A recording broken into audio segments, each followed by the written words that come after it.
Well, hi historians. Let's now have a look at the October Revolution. That's the Bolshevik Revolution of October and November 1917.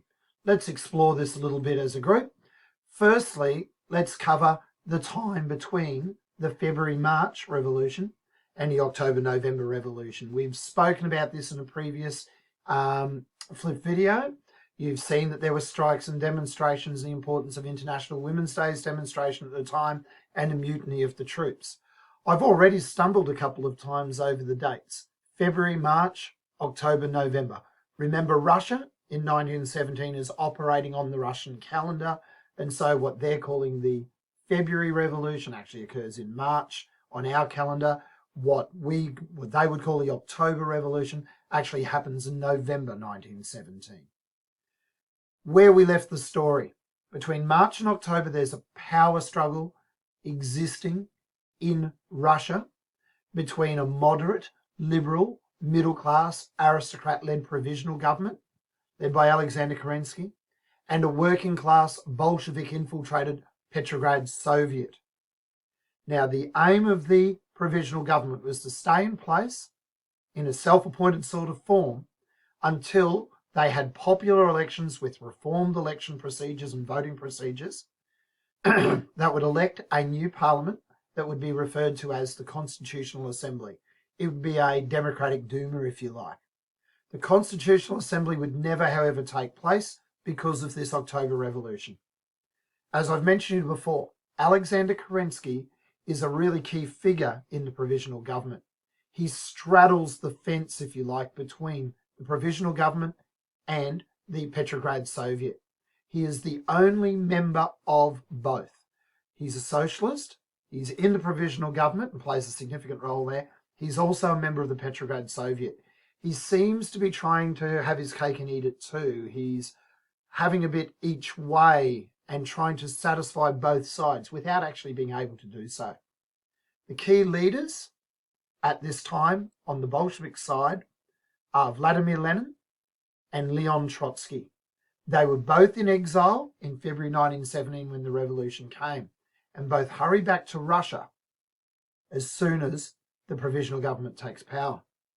Lenin arrives in Petrograd on April 16, 1917. He makes a series of speeches as he gets back. Now, his journey back is interesting, and there's podcasts about this. He was in Switzerland during World War I. He's trapped, if you think of Switzerland as this neutral encircled area inside German and French territory. Germany doesn't want to have him anywhere near their territory because of his Bolshevik revolutionary tendencies, and neither does France. So Switzerland's the only spot that's actually keeping him safe. Now, the Germans, knowing that he would be able to stir up trouble for the provisional government, knowing that he was a revolutionary, essentially put him into a sealed railway car and smuggle him back to the Russian border. They put him back into Russia to cause trouble, essentially. There are rumours during the Civil War period of a German gold conspiracy. The idea that somehow the Bolsheviks are being bribed, paid to betray Russia to the Germans during the war.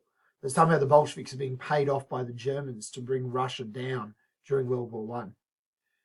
That theory has really been taken on by the anti-Bolshevik alliance that forms in Russia after October 1917.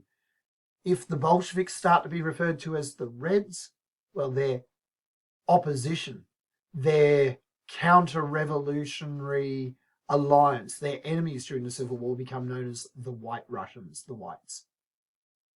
April's incredibly important. In April, Lenin announces 10 directives at 2 meetings to the Petrograd Soviet.